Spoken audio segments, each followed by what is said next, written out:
کہ آپ اتنا روپیہ کروڑوں روپیہ صرف 3 دن میں خرچ کیا جاتا ہے قربانی کے نام پہ. اگر اس روپیے کو کباب کھانے اور گوشت اور بریانی اڑانے سے بچا کے مسلم بچیوں کی شادیوں، غریب بچیوں کی شادیوں پہ لگا دیا جائے تو ہزاروں بچیوں کی شادیاں ہو جائیں گی. سیدھا سادہ مسلمان کہتا ہو کتنی زبردست بات،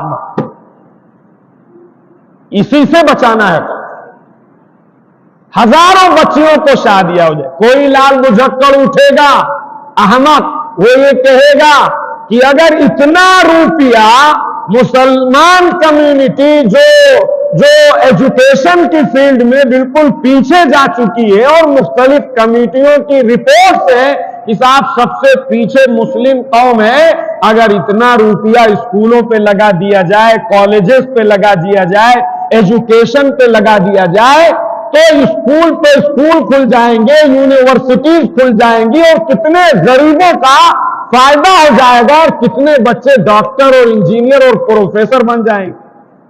یہ سمجھایا جاتا ہے. کوئی یہ بتاتا ہے کہ صاحب ہاسپٹل پہ لگا دیا جائے. ابھی تو جو بہت ساری بیسک ٹریٹمنٹ ہے، بنیادی جو ضرورتیں ہیں میڈیکل سے ریلیٹڈ، وہ بھی دیکھیں گے آپ کی عام طور پہ آدمی بیچارہ نہیں کروا پا رہا ہے اور ایسے ہی سب کچھ ہو جا رہا ہے، مر بھی جا رہا ہے، پریشان حال ہے. اگر یہ اتنا بڑا اماؤنٹ اس پر لگا دیا جائے، اسپتال کھول دیے جائیں، ڈاکٹرز ہائر کر لیے جائیں یا بچوں کے ڈاکٹر بنانے کا ایک سسٹم کریٹ کر لیا جائے تو پھر صاحب بہت بڑا کام ہو جائے گا. ساری الٹریسی مسلمانوں کی کمیونٹی کی کن پیسوں سے ختم ہوگی؟ قربانی کے پیسوں سے.